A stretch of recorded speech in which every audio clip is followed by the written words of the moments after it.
जरा सोचो, एक ऐसा आदमी जिसे कोई भी नई चीज याद नहीं रहती, एक डायरी में लिख के तो वो सब कुछ याद रखता है। ऐसा आदमी बैंक में डाका डालने के प्लान से जुड़ जाए। अब चोरी हो पाएगी या नहीं ये एंड में पता चलेगा। कहानी की शुरुआत होती है एक शांत गर्मियों की रात में, जहाँ क्रिस एक खाली सड़क पर गाड़ी चला रहा था। उसकी गर्लफ्रेंड उसके साथ बैठी थी और उसके दो दोस्त पीछे वाली सीट पर। आज उनकी फेयरवेल पार्टी थी और अब वो मस्त एंजॉय कर रहे थे। लेकिन क्रिस इस रात को और भी यादगार बनाना चाहता है और इसके लिए उसने गाड़ी की हेडलाइट्स को बंद कर दिया और गाड़ी की छत भी खोल दी ताकि वो जुगनुओं को करीब से देख सके और इस खूबसूरत नजारे का पूरा मजा ले पाए। लेकिन उसके दोस्तों ने कहा कि ये थोड़ा खतरनाक हो रहा है, भाई लाइट वापस ऑन कर दे। अपने दोस्तों के बार बार कहने पर आखिरकार क्रिस ने लाइट वापस ऑन कर दी, लेकिन तब तक बहुत देर हो चुकी थी। बचने की कोशिश करने के बावजूद भी गाड़ी एक फसल काटने वाली मशीन से टकरा गई। 4 साल बीत गए और अब दुनिया पहले जैसी तो बिल्कुल नहीं रही। इन लोगों के लिए तो वो हादसा मानो बस कल ही हुआ हो। क्रिस और उसकी गर्लफ्रेंड इस एक्सीडेंट में बच गए, लेकिन पीछे बैठे दोनों दोस्तों की किस्मत इतनी अच्छी नहीं थी और उनकी मौत का पछतावा क्रिस के दिल को रोज चीर कर रख देता। मगर बेचारा चाहकर भी इस बोझ को हटा नहीं सकता। उस एक्सीडेंट का क्रिस के शरीर पर भी असर हुआ था। उसे कभी भी बेवजह गुस्सा आ जाता, साथ ही उसका दिमाग उसे कुछ भी नया याद नहीं रखने देता था। इसीलिए वो एक डायरी के सहारे जीने पर मजबूर है, जिसमें वो हर जरूरी काम लिखता है। हर सुबह उठकर वो अपने ही लिखे हुए शब्दों से अपनी ही जिंदगी को दोबारा समझता है। साथ ही उसके दिमाग में जो चल रहा है उसे वो बोलने से खुद को रोक नहीं पाता। कोई लड़की पसंद आए तो भाई साहब सीधा बोल देते हैं। उसने जिंदगी जीने के इस नए तरीके को सीखने के लिए क्लासेस लेना शुरू कर दिया, लेकिन ये भी उसके लिए बहुत मुश्किल था। क्लास के बाद उसे पता चला कि उसने गाड़ी लॉक कर दी और चाबी अंदर ही रह गई। लेकिन ये इतनी बार हो चुका था कि अब वो हमेशा एक एक्स्ट्रा चाबी अपने जूतों में छुपाने लग गया था। पछतावे भरे दिल के साथ क्रिस अपनी एक्स गर्लफ्रेंड केली की झलक देखने चला गया, जिसका एक्सीडेंट में एक पैर चला गया था और अब वो एक नकली पैर के साथ जिंदगी जी रही है। इसके बाद क्रिस घर लौट गया, जहां उसका अंधा रूममेट लुइस उसके लिए वॉइस नोट छोड़कर गया था, जिसमें रात का खाना बनाने की रेसिपी है। लेकिन खाना बनाते हुए क्रिस से एक डब्बा नहीं खुल पाया, जिस वजह से उसे बहुत गुस्सा आया और उसने चीजें फेंकनी शुरू कर दी। इसके बाद क्रिस ने लुइस को कॉल किया और वो जल्दी से अपना काम खत्म करके अपने दोस्त की मदद करने आ गया। क्रिस ने चीजें इधर उधर फेंकने के लिए माफी मांगी। लुइस ने डिनर बनाना शुरू किया और साथ ही क्रिस से थोड़ी बातचीत करने लगा। बाद में उस रात क्रिस बैंक चला गया, जहाँ वो सफाई कर्मचारी के तौर पर काम करता था। वो क्लर्क बनना चाहता था, लेकिन उसके बॉस मिस्टर टर्टल ने सीधा मना कर दिया। काम करते हुए भी वो पोछे के साथ खेलता रहता और उस जिंदगी को याद करता जो उससे मीलों दूर जा चुकी थी। तभी ये दिखाया गया कि एक्सीडेंट से पहले क्रिस बहुत ही उम्दा हॉकी प्लेयर था, ऐसा खिलाड़ी जिससे लोग बहुत उम्मीदें रखते थे। लेकिन उस एक्सीडेंट ने उससे सब कुछ छीन लिया। क्रिस अपना काम कर रहा था कि तभी बैंक के सामने एक गाड़ी आकर रुकी और अंदर बैठा हुआ गैरी नाम का लड़का क्रिस पर अपनी नजरें गड़ाने लगा और देखते ही देखते उसने अपने पुराने स्कूल के दोस्त को पहचान लिया। ये तो क्रिस है। लेकिन गैरी को ये देखकर दुख हुआ कि वो सफाई का काम कर रहा है। फिर उसने अपने दोस्तों से कहा कि प्लान के साथ आगे बढ़ो। बाद में क्रिस एक बार में गया और अपने पास बैठी हुई औरत से बात करने की कोशिश तो की, पर नाकामयाब रहा, क्योंकि उसके पास कोई ढंग की बात थी ही नहीं। तभी गैरी वहाँ पर आ गया। ये देखकर कि लड़की गैरी की बातों पर मुस्कुरा रही है, क्रिस नोट बनाने लग गया। लेकिन गैरी ने उसे रोक दिया और कहा कि मैं स्कूल में तुम्हारी बहन का क्लासमेट था। तभी बारटेंडर क्रिस का फायदा उठाने लगा। क्रिस की भूलने की आदत की वजह से वो उससे 2 बार पैसे ले रहा था, लेकिन गैरी बीच में आ गया और उसे क्रिस के पैसे वापस करने पर मजबूर कर दिया। गैरी दिखने में अच्छा है, काफी कॉन्फिडेंट भी है, बिल्कुल वैसा जैसा क्रिस हुआ करता था। गैरी ने उससे बात करते वक्त अपनी जेब से अस्थमा का पंप निकाला, मगर अस्थमा होने के बावजूद वो दुनिया में ऐसे चलता है जैसे सब कुछ उसी का हो। गैरी ने उससे एक्सीडेंट के बारे में पूछा और क्रिस ने उसे सब कुछ बता भी दिया। इस पर गैरी ने उसका हौसला बढ़ाते हुए कहा कि जब जिंदगी एक हाथ से लेती है तो दूसरे से कुछ न कुछ देती भी है। क्रिस को गैरी की बातों ने अपनी तरफ खींच लिया। कुछ देर बाद क्रिस अपने दोस्त के साथ अपने परिवार के शानदार घर में चला गया, जहाँ क्रिस के अलावा सब लोग अमीर हैं। उसके खुद के माँ बाप भी उसे नीचा दिखाते हैं। उससे जानबूझकर उसकी नौकरी और हालात के बारे में ऐसे सवाल पूछते हैं जो उसे जिंदगी में हारा हुआ महसूस करवाएं। इसी बीच लुइस ने गलती से उनके रेस्टोरेंट खोलने वाले आइडिया का जिक्र कर दिया, लेकिन वो उस आइडिया को भी मजाक समझने लगे, क्योंकि उनका मानना था कि क्रिस कोई भी जिम्मेदारी निभा ही नहीं सकता। उसके घर से वापस आते वक्त लुइस एक गहरी सोच में पड़ गया। उसने क्रिस से कहा कि देख भाई, गुस्सा मत करियो, मैं एक बात बोलना चाहता हूँ। क्रिस ने उसे भरोसा दिलाया कि मैं गुस्सा नहीं करूँगा। तो क्रिस की भलाई के लिए लुइस ने उसे कहा कि मुझे नहीं लगता तुझे अपने घर जाना चाहिए कभी, वो लोग तुझे अपना नहीं मानते। इस पर क्रिस चुप रहा, क्योंकि उसे भी लग रहा था कि लुइस सही है। काम पर क्रिस का दोस्त टेड, जो कि एक पुलिस वाला है, उसके लिए कुछ मीठा लेकर आया। वो अक्सर उसकी नाइट शिफ्ट के दौरान वहाँ पर आता रहता था। कुछ देर दोनों ने बात की और फिर वो वहाँ से चला गया।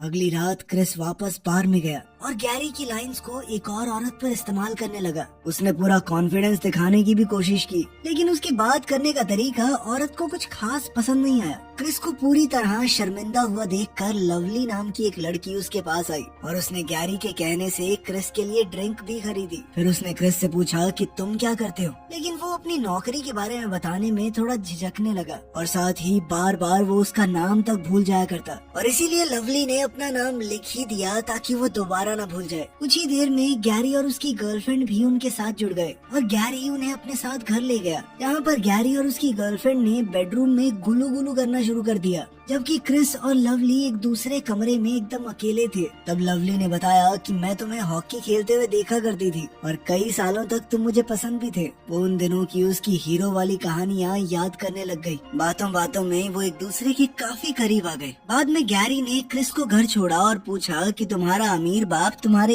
ऐसी जगह पर रहने के बारे में क्या सोचता है, लेकिन क्रिस ने कहा कि मुझे कोई फर्क नहीं पड़ता। फिर गैरी ने क्रिस को अपने साथ एक पार्टी में चलने को कहा। तभी अचानक एक गाड़ी उसे लेने आ गई। जाते वक्त उसने क्रिस का हौसला बढ़ाते हुए कहा कि तू भाई बहुत बेटर कर सकता है, ये बेकार सी जिंदगी तेरे लिए नहीं है। इसके बाद क्रिस अपने घर में घुस तो गया, लेकिन लुइस की नाक से बच नहीं पाया, क्योंकि उसने क्रिस के अंदर आते ही शराब और औरत के परफ्यूम की स्मेल महसूस कर ली। वो बहुत खुश हुआ कि आज तो मजे करके आया है, और फिर सब कुछ पूछने लगा कि बता क्या क्या हुआ है, सच सच बताइयो। सारी बात सुनने के बाद लुइस को इस सब में कुछ तो अटपटा लगा। इसके कुछ दिन बाद क्रिस गैरी और लवली के साथ एक फार्म हाउस पर गया। वहाँ जब क्रिस ने पूछा कि ये फार्म हाउस है किसका, इस पर क्रिस को कोई सीधा जवाब नहीं मिला। वो लोग बात कर ही रहे थे कि तभी एक बहुत बूढ़ा आदमी वहाँ पर आया। उसने सबको देखकर पूछा कि कौन है ये लोग, लेकिन गैरी ने अपने बहुत ही खतरनाक से दिखने वाले अंकल बोनी से कहा कि बूढ़े को संभालो थोड़ा। इस बात से क्रिस को और शक हो गया कि यहाँ कुछ तो चल रहा है। खैर रात में जब क्रिस उठा तो उसने महसूस किया कि बाकी सब कहाँ पर हैं। वो उन्हें ढूंढता हुआ बेसमेंट में चला गया, जहाँ बाकी सब लोग बैठे हुए थे। उनके सामने दीवार पर बैंक के फोटोज लगे हुए थे, आसपास का मैप, सिक्योरिटी डिटेल, और उसमें उसकी एक तस्वीर भी थी। तब गैरी ने उसे बताया कि जिस बैंक में तुम काम करते हो, हम उसे लूटने का प्लान बना रहे हैं। इस पर क्रिस ने कहा कि वहाँ तो गरीब किसान अपना पैसा डालते हैं, गरीबों को क्यों लूटना है। इस पर गैरी कहने लगा कि गरीब किसान नहीं, ज्यादा पैसा तो बड़ी बड़ी फार्मिंग कंपनियों का है, और अभी फसल बिकी है तो बहुत सारा पैसा पड़ा होगा बैंक में। गैरी बातें बनाने में बहुत तेज था। उनकी बातों से ऐसा लग रहा था कि ये चोरी करना तो उनका जन्म सिद्ध अधिकार है, बहुत बढ़िया काम कर रहे हैं वो। इस पर क्रिस ने कहा कि पता नहीं यार, मुझे ये सब ठीक नहीं लग रहा। तो गैरी ने सीधे तौर पर कहा कि ठीक कुछ नहीं होता, जिसके पास पैसा होता है उसी के पास पावर होती है।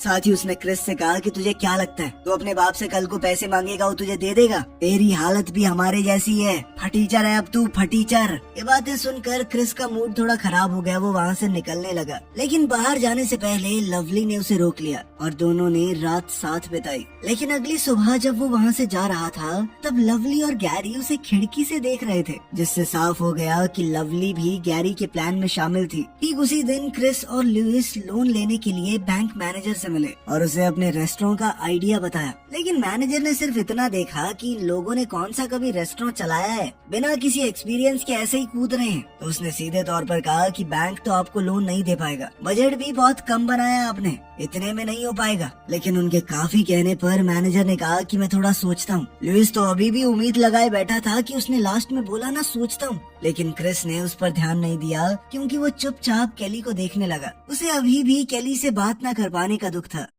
आने वाले दिनों में क्रिस की फ्रस्ट्रेशन बहुत ज्यादा बढ़ने लगी। उस रात क्रिस ने गैरी की बात को आजमाने के लिए अपने पिता को कॉल किया और कहा कि मुझे $10,000 चाहिए। वो एकदम शांत होकर बात कर रहा था कि उसके पिता को लगे कि वो ठीक हालत में है। क्रिस ने अपने पिता से कहा कि मैं एक छोटा सा बिजनेस करना चाहता हूँ, उसके लिए चाहिए ये पैसे, लेकिन उसके पिता ने मना कर दिया। फिर उसने कहा कि अच्छा चलो 10,000 छोड़ो, 1,000 तो दे दो, बाकी पैसे मैं कहीं और से कर लूंगा। लेकिन उसके पिता ने ये भी नहीं दिए, जबकि वो खुद बहुत अमीर है। 10,000 तो आराम से दे सकते थे। उन्होंने बस इतना पूछा कि किसी मुश्किल में है क्या, घर वापस आना है। क्रिस पहले से ही बहुत गुस्से में था, अब तो उसे ऐसा लगने लगा कि वो टुकड़ों के लिए भीख मांग रहा है, इसीलिए उसने मना करके फोन काट दिया। उसके पिता के यूं मना करने से उसके दिल को गहरी चोट लगी थी और उसने अब फैसला कर लिया कि मैं भी इनके साथ मिलकर बैंक लूटूंगा, क्योंकि ये उसे गरीबी से निकलने का एक लौता खुला दरवाजा लगा। वो अपने परिवार को भी साबित करना चाहता था कि वो खुद के बलबूते पर कुछ कर सकता है। अब क्रिस गैंग की मदद करने लगा उन चीजों में जो उन्हें लूट के लिए चाहिए थी। उसने तिजोरी की तस्वीरें भी ले ली ताकि ये प्लान हो सके कि उसे कैसे तोड़ना है। फिर गैरी ने उससे कहा कि जब भी पैसे बैंक में आ जाएं तो हमें तुरंत बता देना, उसी रात चोरी करनी पड़ेगी। चोरी के दौरान तुम्हारा काम बस ये देखने का होगा कि तुम्हारा दोस्त वो पुलिस वाला डेप्यूटी टेड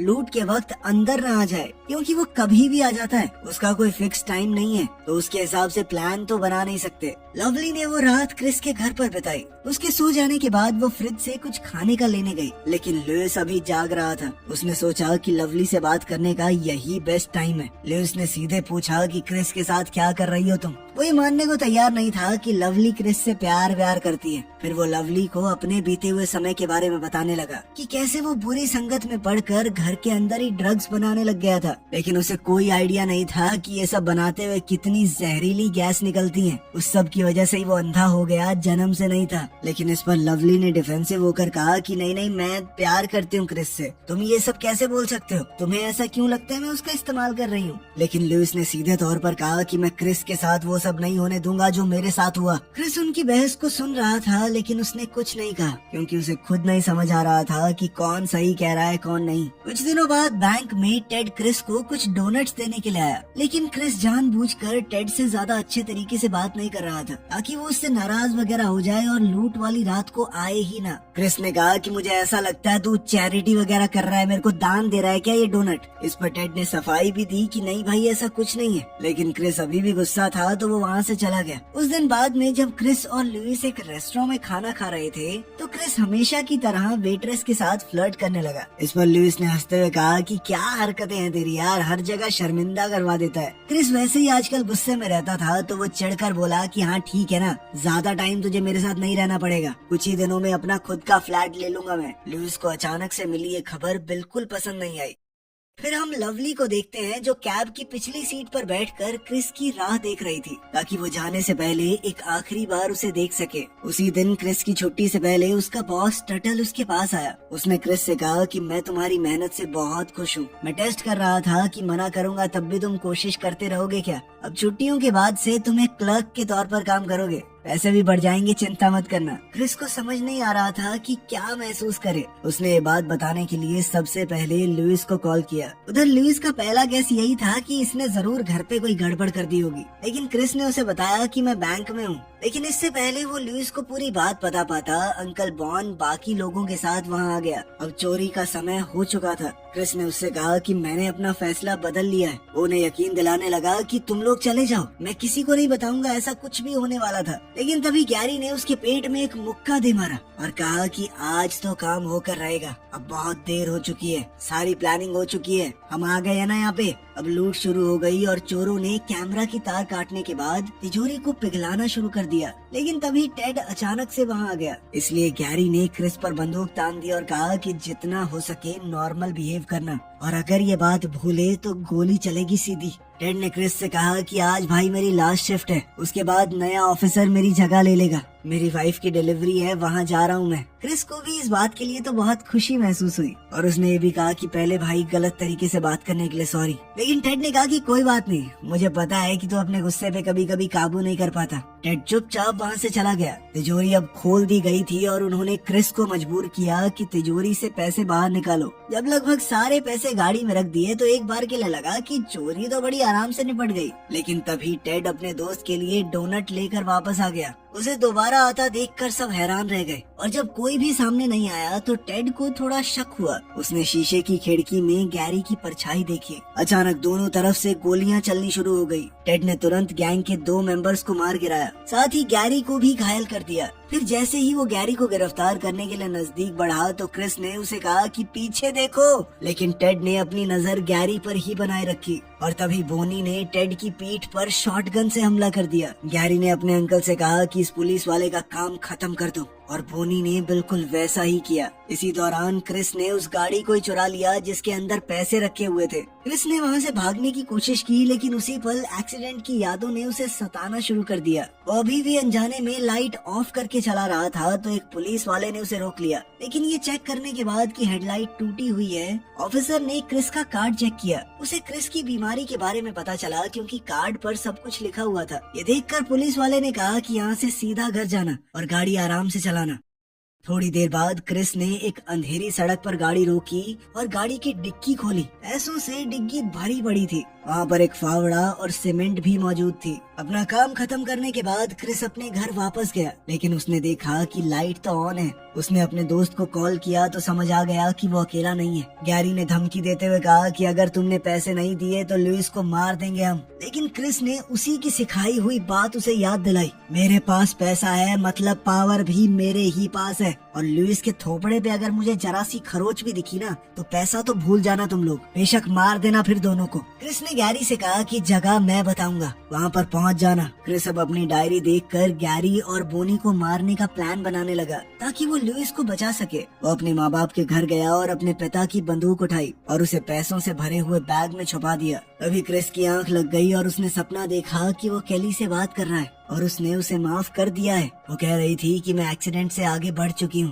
तुम्हें भी अब बढ़ जाना चाहिए। तभी अंकल बोनी ने उसे ढूंढ लिया और पैसों के लिए मजबूर करने लगा कि पता कहाँ पर हैं पैसे, लेकिन क्रिस कहने लगा कि मुझे याद नहीं है। तब गैरी ने उसकी डायरी निकाली और समझ गया कि उसने पैसे उसी सड़क पर दबा दिए जहाँ उसका एक्सीडेंट हुआ था। गैरी और बोनी उसे मजबूर करने लगे कि पैसे निकालो, मगर जैसे ही क्रिस ने बैग पर जूतों के लेसेस देखे तो उसे तुरंत याद आ गया कि उसका प्लान क्या है। एक बैग को बोनी वहाँ से लेकर चला गया और क्रिस से कहा कि दूसरा ले आओ, लेकिन क्रिस ने उस बैग के अंदर बंदूक डाली हुई थी। अपने दोस्त और अपनी जान बचाने के लिए क्रिस ने बोनी को गोली मार दी। गैरी चोरी वाली रात से वैसे ही जख्मी था तो वो वैसे ही उनसे लड़ने की हालत में था नहीं। जब वो गिर पड़ा तो क्रिस ने उसका अस्थमा वाला पंप भी ले लिया। इसके बाद गैरी की तो अस्थमा अटैक से ही मौत हो गई। क्रिस ने पैसे बैंक को वापस कर दिया और सब कुछ पुलिस को बता दिया, लेकिन FBI को यकीन ही नहीं हुआ कि उसकी कंडीशन वाला कोई आदमी इतना कुछ प्लान कर सकता है। साथ ही चोरों ने गलती से कैमरा की बजाय टेलीफोन की तार काट दी थी, इसीलिए सबने देख लिया कि उसने मजबूरी में उनकी मदद की है